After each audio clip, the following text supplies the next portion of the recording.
Good morning to all student. जैसा कि आपको पता है कि हम admission of new partners chapter कर रहे हैं और ये हमारा फोर्थ चैप्टर है ट्वेल्थ अकाउंटेंसी का। आज हमारा 9वां लेक्चर है इसके अंदर। ये जो टॉपिक आज हम कर रहे हैं आपको दिखा दूं कि हमने इस चैप्टर में क्या क्या कर लिया है। देखो, इसमें आपको 5 एडजस्टमेंट बताई थी मैंने स्टार्टिंग में, जो ये पांचों ही इस चैप्टर की जान कह लो आप। इनसे रिलेटेड ही थ्योरी के क्वेश्चन बनते हैं। तो ये मैंने सबसे पहला calculation of new profit sharing ratio हो गया हमारे पहले 3 लेक्चर के अंदर। फिर हमारा अकाउंटिंग ट्रीटमेंट ऑफ गुडविल अगले 4 लेक्चर के अंदर हो गया। Accounting treatment for revaluation of assets and liability भी हमारा अगले नेक्स्ट 2 लेक्चर के अंदर हो गए, जिसको हमने 8 और 8.1 का नाम दिया था। आज हमारा इसमें फोर्थ जो है एडजस्टमेंट है, जिसको हम कहते हैं कि accounting treatment of reserve and accumulated profit. तो आज हमारे 4th नंबर की हम अकाउंटिंग ट्रीटमेंट करेंगे जब एडमिशन होता है किसी पार्टनर का। तो हम स्टार्ट करते हैं। हमारा टॉपिक है accounting treatment of reserve and accumulated profit and losses. मैंने इसकी थ्योरी को लिख लिया है। क्यों इसकी थ्योरी को मैंने इसलिए लिखा है क्योंकि इससे रिलेटेड थ्योरी का क्वेश्चन आता है, और अगर मैं साथ के साथ थ्योरी लिख दी तो बहुत ज्यादा टाइम लगता है, इसलिए मैंने इसको पहले से ही लिख लिया। मैं आपको समझा दूंगी इसको। तो क्या होता है, जब कोई नया पार्टनर आता है तो जो रिजर्व होते हैं और जो एक्यूमुलेटेड प्रॉफिट होते हैं उनका क्या किया जाएगा। एडमिशन के टाइम रिजर्व और एक्यूमुलेटेड प्रॉफिट का क्या किया जाएगा। वैसे तो आपको बता दूं कि मान लेते हैं हमने बिजनेस स्टार्ट किया है 1 अप्रैल 2017 को, ठीक है। यहां से बिजनेस स्टार्ट किया और यहां तक बिजनेस एंड तक इसका कोई पॉइंट नहीं है। यहां पे हमारा आ गया 1 अप्रैल 2019 आ गया। इस तारीख को क्या हुआ, यहां 2 पार्टनर थे। कौन थे, मैं पेन लिख के बताती हूँ आपको। यहां 2 पार्टनर थे, ए एंड बी, और उनका रेशियो कितना था, 2:1 का रेशियो था, ठीक है। अब यहां तक इन्होंने जो काम किया, जो भी एक्यूमुलेटेड प्रॉफिट हो गया, जो भी रिजर्व हो गए, कोई भी लॉसेस होगी, उन सब पे किसका हिस्सा होगा, इन्हीं दोनों का होगा। अब इस तारीख को 1 अप्रैल को एक नया पार्टनर आ गया सी। अब पार्टनर कितने हो गए, ए बी सी। इन तीनों ने नया रेशियो डिसाइड कर लिया 2:1:2 का रेशियो। तो देखो, यहां तक जो भी प्रॉफिट और लॉसेस है इनके इस एरिया के अंदर, इन पर किसका हक है, ओल्ड पार्टनर का हक है। तो ये ओल्ड पार्टनर को कौन से रेशियो में मिलने चाहिए, 2:1 के रेशियो में मिलने चाहिए। क्या इस पर ये जो लॉस और प्रॉफिट है, एक्यूमुलेटेड प्रॉफिट, रिजर्व और लॉस है, क्या इन पर सी का हिस्सा है, नहीं है। क्यों, क्योंकि सी तो देखो आया ही इस तारीख के बाद है, यानी कि 1 अप्रैल से 31 मार्च 2018 तक 19 तक। तो इन दोनों ने ही काम किया, इन दोनों ने ही काम करके ये प्रॉफिट और लॉस अर्न की है। तो इस पर चाहे वो प्रॉफिट हो चाहे वो लॉस हो, इन दोनों का ही हिस्सा होगा और इन दोनों में ही ये बंटने चाहिए, चाहे लॉस हो प्रॉफिट हो। तो हम क्या करेंगे, अगर कोई नया पार्टनर एंटर करता है बिजनेस में, तो उससे पहले जो भी प्रॉफिट और लॉस होगा वो ओल्ड पार्टनर के अंदर ओल्ड रेशियो में डिवाइड कर देंगे। उसके बाद नया पार्टनर आ जाता है, उसके बाद नया पार्टनर आएगा तो वो हिस्सा जो है इन तीनों में इस रेशियो में आगे जो बिजनेस चलता रहेगा उसमें हम इसमें बांटते जाएंगे। यहां तक के हिस्से की बात आती है तो इसमें सी का कोई भी हिस्सा नहीं है, क्योंकि वो तो आया ही अभी है और अब आया है, तो इससे पहले वाले प्रॉफिट पे इसका कोई भी हक नहीं बनता। तो इसी के बारे में आज ये पॉइंट है। इस पॉइंट में यही कहा गया है कि accounting treatment of reserve and accumulated profit and losses, यानी कि अब हम डिटेल से इसकी थ्योरी पढ़ते हैं। आप साथ साथ ध्यान से सुनना, आपको याद भी हो जाएगी। At the time of admission, if there is any journal reserve, any मैं अंडरलाइन कर देती हूँ, जर्नल रिजर्व, कोई भी रिजर्व फंड, और the balance of profit and loss appearing in the balance sheet, अगर पार्टनर का किसी का एडमिशन होता है, कोई नया पार्टनर आता है, तो आपकी बैलेंस शीट के अंदर कोई भी जर्नल रिजर्व हो, चाहे रिजर्व फंड हो, चाहे प्रॉफिट एंड लॉस काउंट का बैलेंस हो, अगर वो आपकी बैलेंस शीट में दिखा रखा है तो क्या करेंगे, it must be transfer to old partners capital account in their old profit sharing ratio. Old partner capital account और ओल्ड प्रॉफिट शेयरिंग रेशियो, यानी कि जो भी प्रॉफिट और लॉस होगा उसको हम ओल्ड पार्टनर में ओल्ड प्रॉफिट शेयरिंग रेशियो में बांट देंगे। और वो कौन कौन सा होगा, पहले नंबर पे दिया है रिजर्व फंड और प्रॉफिट एंड लॉस, इसमें प्रॉफिट भी हो सकता है और लॉस भी हो सकती है, और लॉसेस के अंदर किसी भी टाइप की लॉस हो सकती है, ये ध्यान, रिजर्व में भी कोई भी रिजर्व हो सकता है। तो इस तरह से इसको बांट देंगे। अब आगे क्या कह रहा है, पहली लाइन समझ में आ गई, आप लाइन बना के भी इसको पॉइंट में भी लिख सकते हो। तो पहली यहां तक होगी, सेकंड ये होगी हमारी third, the new partner is not entitled to any share of such reserve and profit. इस टाइप का कोई भी प्रॉफिट और रिजर्व है उस पर नए पार्टनर का कोई हिस्सा नहीं है। Not entitled to any share, कोई भी हक लेने का अधिकारी नहीं है, यानी कि नया पार्टनर हकदार नहीं होगा।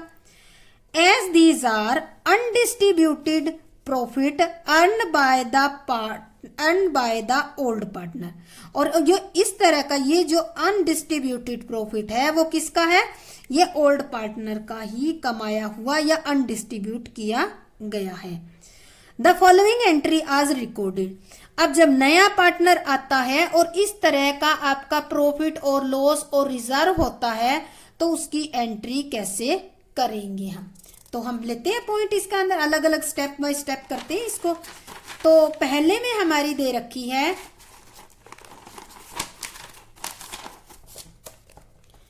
पहले हमारी एंट्री दी हुई है रिजर्व और प्रॉफिट लेते हैं हम, जैसे कि पहले हमने ले लिया for the distributing reserve and accumulated profit.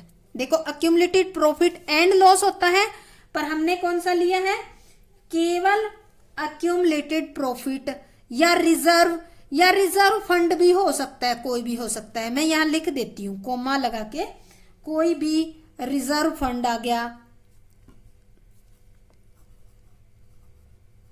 Reserve fund के नाम से आ सकता है और जर्नल रिजर्व के नाम से भी आ सकता है। अगर इस तरह से दे रखी है तो उसकी एंट्री कैसे करेंगे। अब देखो आपको बताया था कि पहले लेक्चर, इससे पहले वाले लेक्चर में आपको बताया था कि जो अमाउंट पार्टनर को मिलती है अगर उससे पार्टनर की कैपिटल बढ़ती है तो पार्टनर कैपिटल अकाउंट को क्रेडिट किया जाएगा, अगर कम होती है तो पार्टनर कैपिटल अकाउंट को क्रेडिट किया जाएगा। इससे क्या लगता है, ये प्रॉफिट और एक्यूमुलेटेड लॉसेस रिजर्व, इससे पार्टनर की कैपिटल बढ़ेगी तो हम क्या करेंगे, पार्टनर कैपिटल अकाउंट को क्रेडिट करेंगे। तो हम इसको सीक्वेंस वाइज लिखते हैं। मैं पहले लिखती हूं जर्नल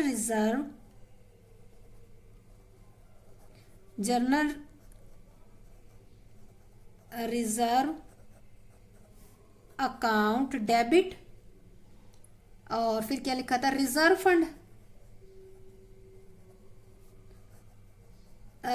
फंड अकाउंट डेबिट, और एक अपना था profit and loss account.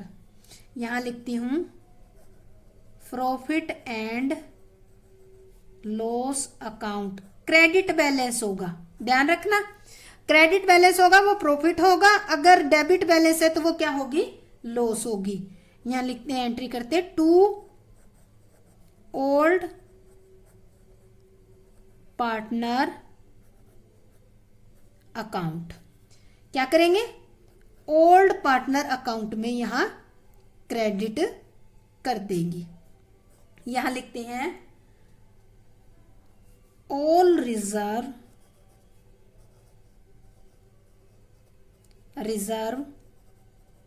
Fund and profit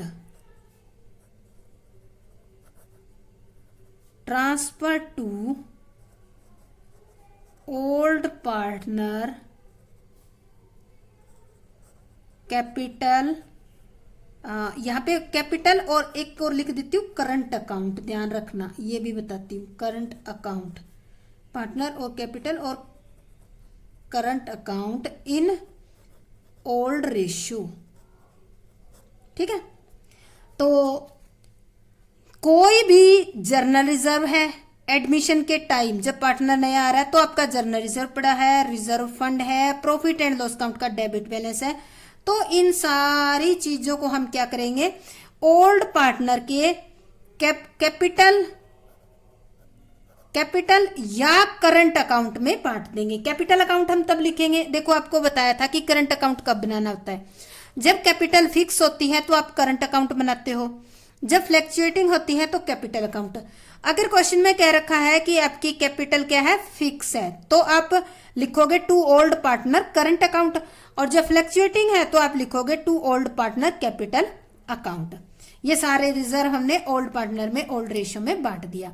ये तो थी बात हमारी जब सारे के सारे क्या है, ये प्रॉफिट रिजर्व जिनसे पार्टनर की कैपिटल इंक्रीज होती है, ऐसे पॉइंट थे। अब हम लेते हैं next, the distributing accumulated losses, ध्यान रखना है accumulated losses among old partner in old ratio। accumulated losses आपको बताया था नहीं कि losses किसी भी टाइप की हो सकती है, किस तरह से, देखो number 1 debit balance of profit and loss account, advertisement suspense, deferred revenue expenditure. मोटे मोटे आपके क्वेश्चन में यही 3 पॉइंट आएंगे, इसलिए मैंने ये 3 ही पॉइंट लिखे हैं। तो अगर इस तरह की कोई लॉस है तो आपको क्या लगता है, अगर लॉस है तो उसे पार्टनर को फायदा, कैपिटल बढ़ रही है पार्टनर की या कम हो रही है, कम होती है। कम होती है तो क्या होता है, जो हमारा ओल्ड पार्टनर है उसकी कैपिटल कम हो जाएगी, तो हम एंट्री करेंगे ओल्ड पार्टनर कैपिटल और करंट अकाउंट डेबिट 2। पहले नंबर पे क्या था हमारा, प्रॉफिट एंड लॉस, ब्रैकेट में लिख रही हूं डेबिट बैलेंस, ठीक है।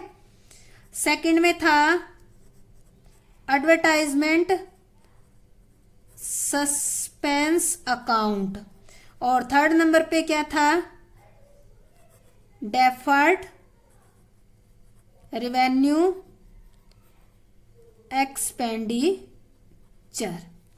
नरेशन में लिखेंगे all losses transfer to old partner capital और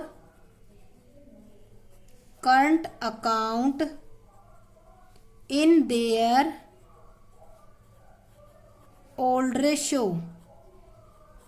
ठीक है, अगर कोई भी लॉस होती है तो उससे क्या होगा, पार्टनर की कैपिटल कम हो जाएगी और इसके हम पार्टनर कैपिटल अकाउंट को डेबिट कर देंगे। तो अब 2 एंट्री समझ में आ गई होगी, कोई भी प्रॉफिट होता है तो उससे ओल्ड पार्टनर अकाउंट क्रेडिट होता है और सारे जो भी प्रॉफिट लॉसेस होंगे उससे डेबिट कर देंगे। ये डिस्ट्रीब्यूट कर रहे हैं, यानी कि नया पार्टनर आता है तब हम ये सारा ओल्ड पार्टनर का जो भी होता है हिस्सा वो सारा बांट देते हैं।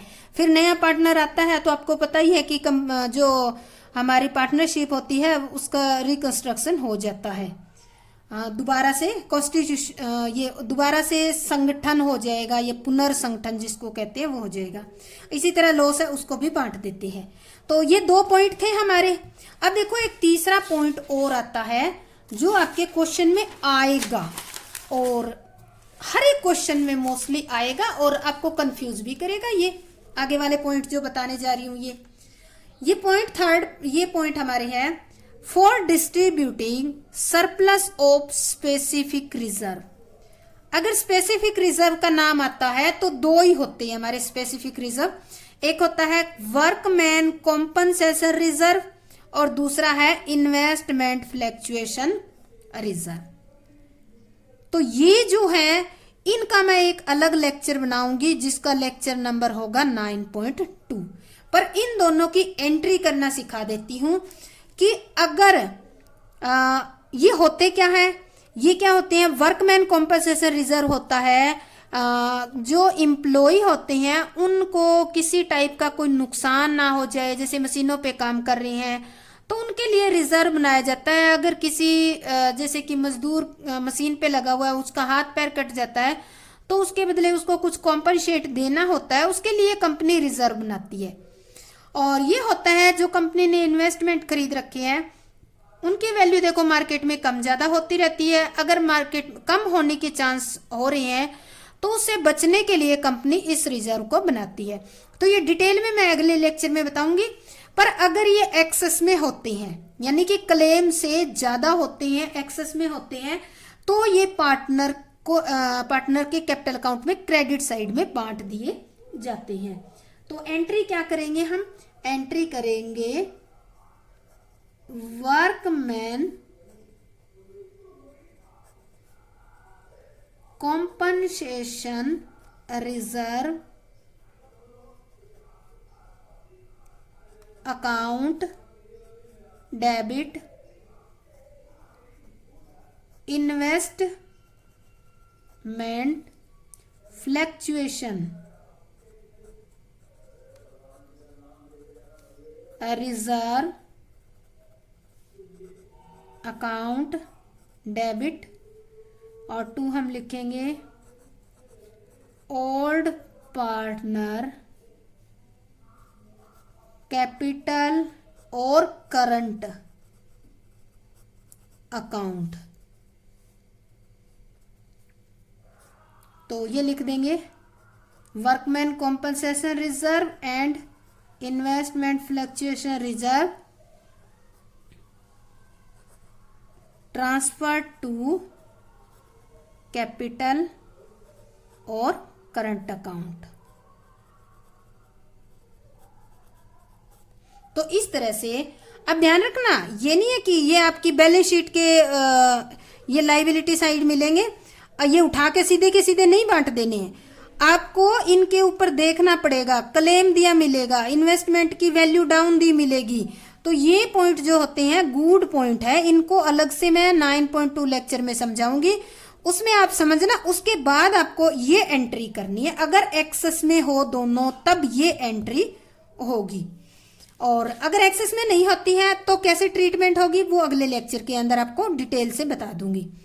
तो ये थे हमारे 3 पॉइंट जो अक्यूमुलेटेड प्रॉफिट और रिजर्व, ऑल रिजर्व से रिलेटेड। अब इसके बारे में आपको 1-2 पॉइंट और नोट करने हैं, और ये इनको आप वेरी वेरी इंपॉर्टेंट कर लो। मैं लिख रही हूँ वेरी वेरी इंपॉर्टेंट। अगर कोई बच्चा एडमिशन वाला चैप्टर कर रहा है तो उस बच्चे को नंबर 1 पॉइंट और नंबर 2 पॉइंट दोनों की पहचान होनी चाहिए, और ये उनके टिप्स पे होने चाहिए। इनको ट्रिकी पॉइंट भी कहते हैं, ध्यान रखना इनको। तो पहला पॉइंट पढ़ते हैं हम, entry for transferring the reserve and accumulated profit and losses must be passed even if the question is silent on this profit। यानी कि ये जो रिजर्व, accumulated profit और लॉस हमने जो ऊपर करके आए हैं ना, अभी एंट्री की है, इनके बारे में चाहे क्वेश्चन में कुछ कह रखा हो ना कह रहा हो, यानी कि क्वेश्चन से साइलेंट हो, कुछ भी ना कहा गया हो, तो भी आपको क्या करना है, इनको ट्रांसफर करना है, जैसे अभी आपने एंट्री में किया ऐसे।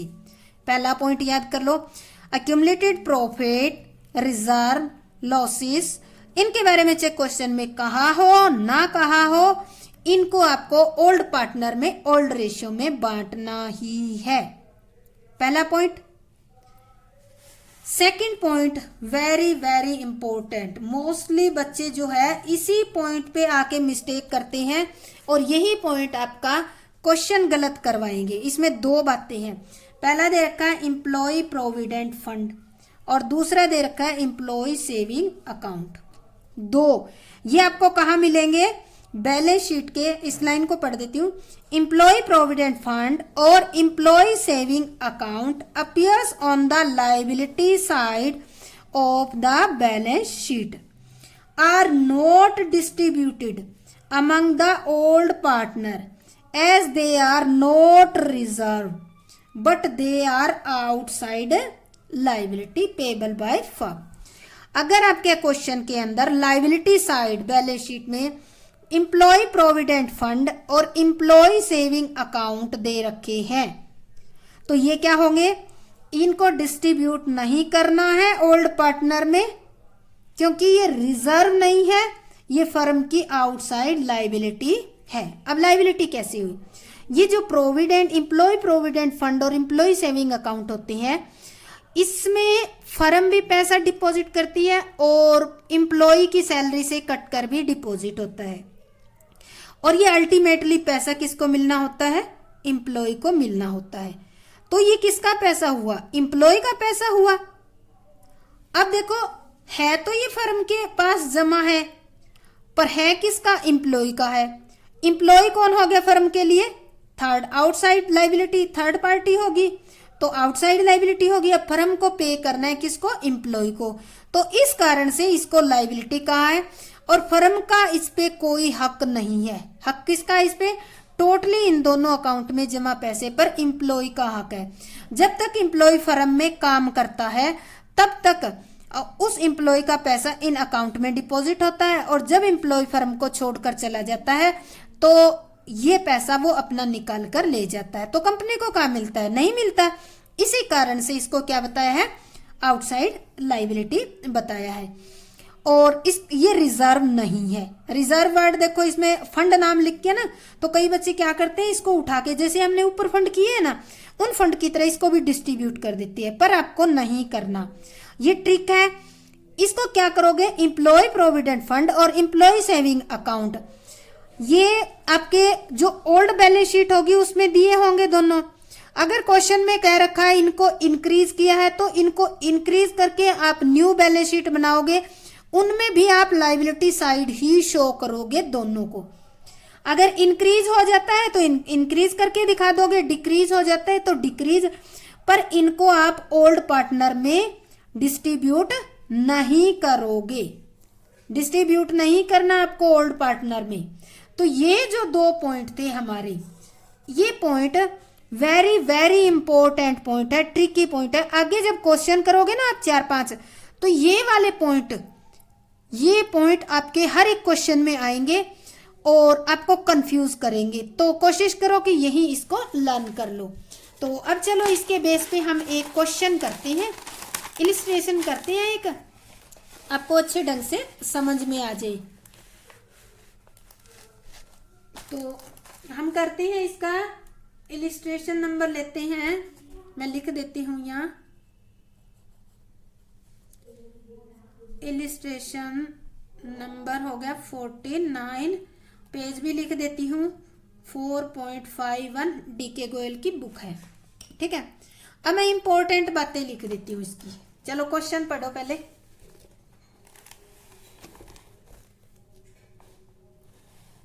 दिख रहा होगा question. Ram and Mohan were partner in a firm sharing profit in the ratio 4:1। Ram और मोहन पार्टनर है फर्म में और उनका रेशियो ओल्ड रेशियो है 4:1। On 1 March 2017 they admitted Sohan as new partner 1/3 share in the profit of the firm। they fixed the new profit sharing ratio, new profit sharing ratio भी दे दिया। The profit and loss count on the date of admission showed the balance 32,000। Debit लिखा हुआ है ना इसका, profit and loss count का debit balance है। इस तारीख को जब ये आ रहा है ना, सोहन आ रहा है, इस तारीख को आपके पुराने यानी कि राम और मोहन का एक्यूमुलेटेड लॉस कितनी पड़ी है प्रॉफिट एंड लॉस काउंट में, 32,000 रुपए। The firm also had a reserve 1 lakh, और फर्म का रिजर्व कितना, 1 लाख रुपए।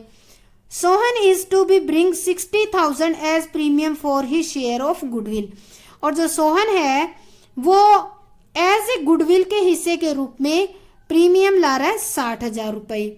Showing your calculation clearly, pass necessary journal entry to the record of about transaction. तो एक बार फिर रिवाइज करवा देती हूँ। राम और मोहन ओल्ड पार्टनर है, ओल्ड रेशियो 4:1 का। सोहन आ रहा है 1/3 शेयर के लिए, ठीक है। न्यू रेशियो है 4:3। प्रॉफिट एंड लॉस काउंट का डेबिट बैलेंस है 32,000 रुपए और रिजर्व है 1,00,000 रुपए। सोहन गुडविल ला रहा है 60,000 रुपए और हमें इसकी जर्नल एंट्री करनी है। तो जैसे कि आपको पता है कि हम इसमें सबसे पहले वर्किंग नोट के लिए बना लेते हैं। मैं आपको पॉइंट नोट करवा लेती हूँ क्या क्या है। ओल्ड रेशियो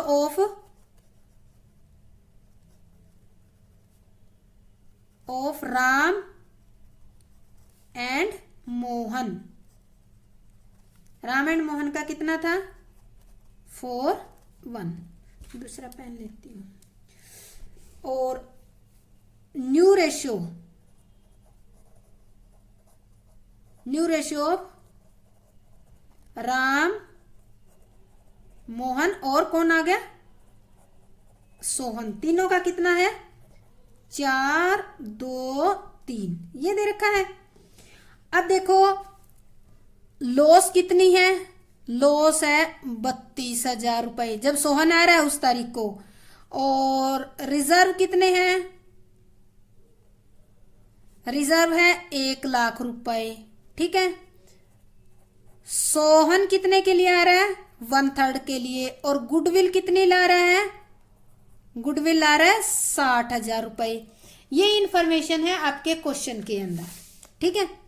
ये टोटली इंफॉर्मेशन होगी आपके क्वेश्चन की। अब हम करते हैं। सबसे पहले क्या करना है, इसमें ओल्ड और न्यू रेशियो दे रखा है तो सैक्रिफाइस रेशियो निकाल लेते हैं। सैक्रिफाइस रेशियो फॉर्मूला लिखते हैं old ratio minus new ratio. सबसे पहले हम निकालते हैं कौन सा राम का।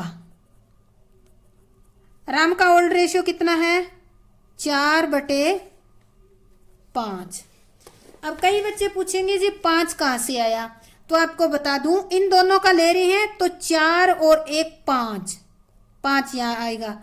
और minus new ratio, new ratio आएगा 4, 2, 6 और 3 9, 4/9 आ गया समझ में।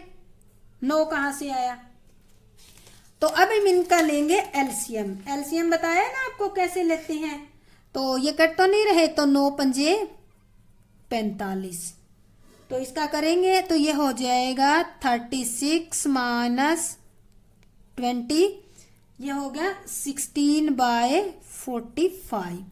यहां आपको बताया था कि ये ज्यादा है, ओल्ड ज्यादा है और न्यू कम है, तो ये क्या कर रहा है सैक्रिफाइस कर रहा है। अब हम लेते हैं मोहन का।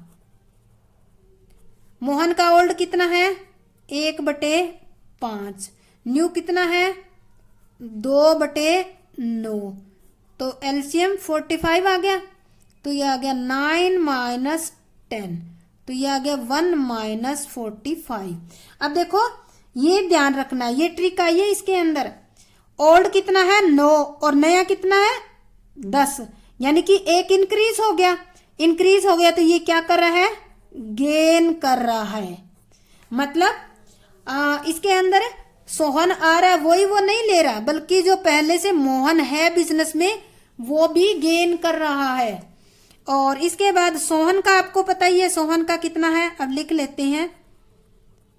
तो सैक्रिफाइस रेशो तो केवल कौन कर रहा है, राम ही कर रहा है सैक्रिफाइस तो अकेला।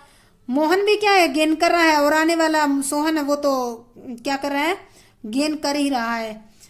तो सोहन जो है, सोहन 1/3 शेयर के लिए कितनी गुडविल आया है 60,000 रुपए। तो हम निकाल लेते हैं सोहन की गुडविल के बेस पे फर्म की गुडविल निकालते हैं।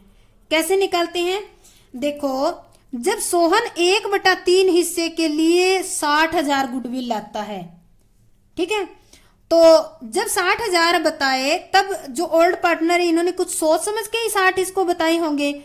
तो इसके बेस पे हम पूरी फर्म की गुडविल निकालेंगे। तो इसको रेसिप्रोकल ऐसे मल्टीप्लाई कर दोगे तो ये आ जाएगी 1,80,000, ठीक है। अब देखो जो गेन कर रहे होते हैं वो क्या करते हैं, जो सेक्रीफाइस करता है, उसको गुडविल का कुछ शेयर देते हैं। अब सोहन तो ला ही रहा है 60,000 रुपए। अब देखो मोहन जो है वो कितना देगा राम को, क्योंकि मोहन भी 1/45 हिस्सा गेन कर रहा है। तो हम निकाल लेते हैं मोहन शेयर ऑफ गुडविल, जो मोहन को राम को देनी है 1,80,000 का। मोहन कितना ले रहा है? 1/45 ले रहा है राम से, तो 1/45 के बराबर ही ये देगा। तो ये आ गया 4,000 रुपए गुडविल जो है वो मोहन जो है राम को देगा, और सोहन कितने देगा? 60,000 रुपए। तो अब हम करते हैं सम। सबसे पहले क्वेश्चन के अंदर क्या आया है ये देखो। सबसे पहले हमें रिजर्व और लॉस जो ओल्ड है वो बांट देनी है। तो हम इसके अंदर कर लेते हैं लॉस। आइए सबसे पहले तो हम लॉस को कैसे बांटेंगे, किन में बांटेंगे? 2 पार्टनर है, ओल्ड पार्टनर यही है। तो हम एंट्री करेंगे, यहां से पहली एंट्री करते हैं राम कैपिटल अकाउंट डेबिट, और ये कौन सा था? दूसरा Mohan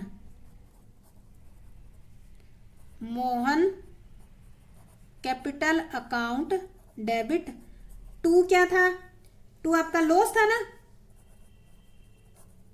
profit and loss bracket में लिख दो डेबिट। कितना था ये? 32,000 रुपए था। 32,000 को आप बांट दो। 32,000 को, चलो मैं यहां बांटना दिखा देती हूं। 32,000 को किस रेशियो में बांटोगे? ओल्ड रेशियो आपका 4:1, तो 4/5।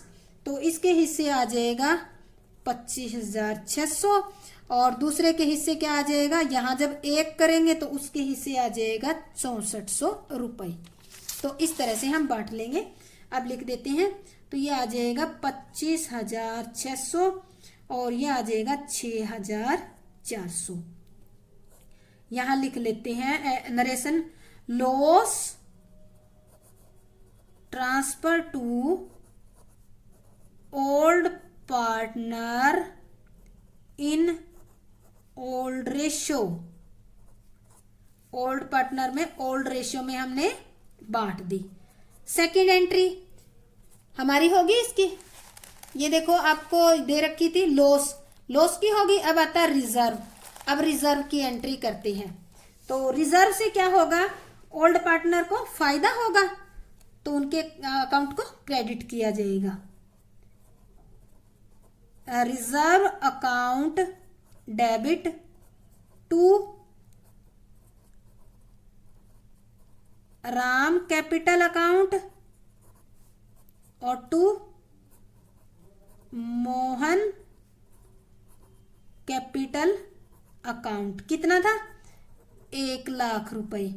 1,00,000 रुपए को हम 4:1 के रेशियो में बांटेंगे, तो ये आ जाएगा 80,000। तो मैं यहां कर देती हूं 1,00,000 गुणा में 4/5, और 1,00,000 गुणा में 1/5। तो इसके हिस्से कितना आ गया? 80,000 रुपए, और इसके हिस्से कितना आ गया? 20,000 रुपए। तो अब नीचे नरेशन लिख देते हैं, रिजर्व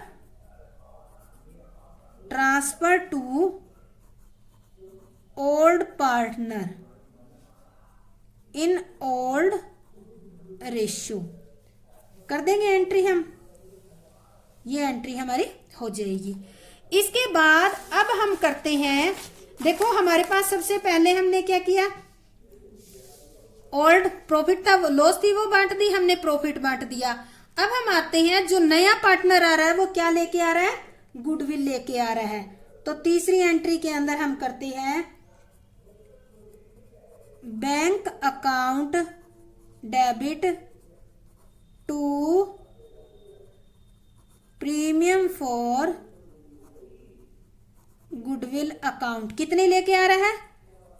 60,000 रुपए, और यहां लिख देंगे नरेशन में premium brought by new partner लिख दिया हमने। तो ये एंट्री हमारी होगी कि जो नया पार्टनर आ रहा है, कौन आ रहा है, सोहन, वो 60,000 रुपए एज ए गुडविल के नगद ला रहा है, तो ले आया। अब इस 60,000 को प्लस एक मोहन और है, वो भी क्या देगा, 4,000 रुपए। किसको देंगे ये, अब देखो इस क्वेश्चन के अंदर सोहन आ रहा है इसलिए वो गेन कर रहा है, वो तो लेगा ही लेगा। और मोहन जो है ओल्ड पार्टनर होते हुए भी गेन कर रहा है, तो गेन करने वाले दो हो गए। तो सेक्रीफाइस कौन कर रहा है, केवल राम कर रहा है। राम कर रहा है 16/45, 16/45 के। तो इसकी एंट्री करते हैं, ये गुडविल बांटते हैं, देते हैं इसको राम को। तो यहां एंट्री करेंगे premium for goodwill account debit, कितने रुपए, 60,000 रुपए। और जो मोहन है उसका कितना हिस्सा था, कितना निकाला था हमने क्वेश्चन के अंदर, देखो 4,000 निकाला था ना, वो लिखेंगे। अब ये मोहन है वो नगद में तो ला नहीं रहा है, वो क्या करेंगे, वो तो ओल्ड पार्टनर है तो उसकी कैपिटल में एडजस्ट कर देते हैं। कौन सी थी ये, मोहन, मोहन था हमारा, तो मोहन्स कैपिटल अकाउंट डेबिट 4,000 रुपए। और ये सारा मिलेगा किसको, ओल्ड पार्टनर को मिलेगा। ओल्ड पार्टनर कौन सा रह गया, अभी दो थे, राम और मोहन। मोहन तो खुद गेन कर रहा है, तो अभी एक सेक्रीफाइस करने वाला राम रह गया। तो हम करेंगे राम कैपिटल अकाउंट, कितने, दोनों की दोनों अमाउंट जो है राम को मिल जाएगी। नरेशन क्या लिखेंगे, goodwill and Mohan share of goodwill credited to Ram's capital account in sacrifice share। Sacrifice share में किया है। तो इस तरह से हम क्या करेंगे, इसको हमारे जो सम होगा उसको हम सोल्व कर लेंगे।